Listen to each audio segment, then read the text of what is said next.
ಮತ್ತು ಶೇಂಗಾ ಚಟ್ನಿ ಮತ್ತು ಇದು ಮಾಡತ್ತೀನಿ. ಒಂದು ಅರ್ಧ ಮೆಣಸಿನ್ಕಾಯಿ ಹಾಕ್ತೀನಿ, ಶೇಂಗಾ ಹಾಕ್ತೀನಿ, ಸ್ವಲ್ಪ ಪುಟಾಣಿ ಹಾಕ್ತೀನಿ. ಆಮೇಲೆ ಹಿಟ್ಟು ರೆಡಿ ಮಾಡಿ ಸ್ವಲ್ಪ ನೀರು ಹಾಕೊಂಡು ಕಲಿಸ್ಕೊಬೇಕು. ದೋಸೆ ಚಟ್ನಿ ಮಾಡತ್ತೀನಿ. ಸ್ವಲ್ಪ ಪುಟಾಣಿ ಹಾಕ್ತೀನಿ.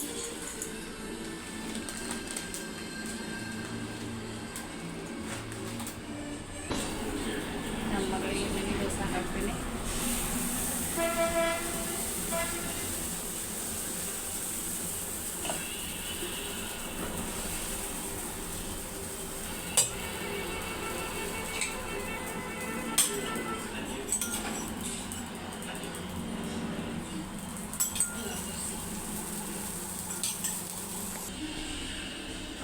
ಚಟ್ನಿ ಮಿಕ್ಸರ್ ತಗೊಂಡು ಸ್ವಲ್ಪ ನೀರಿಟ್ಟು ಚಲೋ ಅನ್ನಿಸ್ತದೆ. ನೀರು ಹಾಕಿ ಸ್ವಲ್ಪ ಮಿಕ್ಸ್ ಮಾಡ್ತೀನಿ.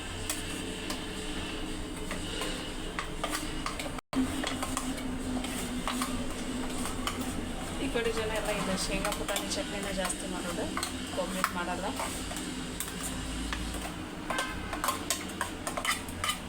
ಈ ದೋಸೆ ಚಲೋ ಅನ್ನಿಸ್ತೈತಿ.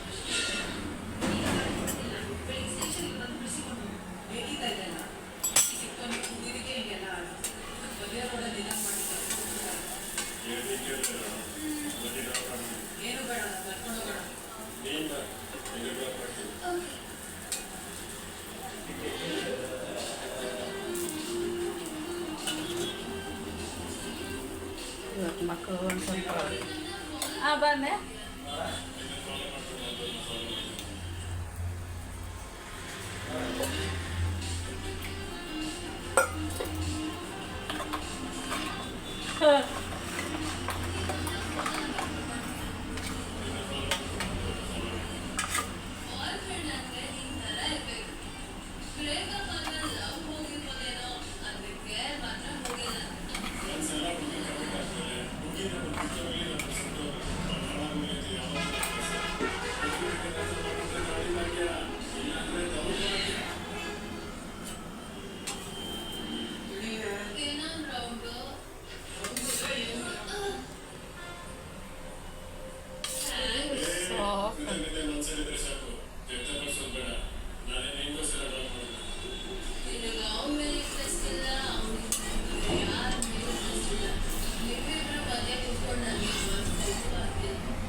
ಭಾರಿ ಮಜಾ ಇರ್ತಾವೆ ತಿನ್ನೋಕೆ ಸಾಫ್ಟ್ ಸಾಫ್ಟ್.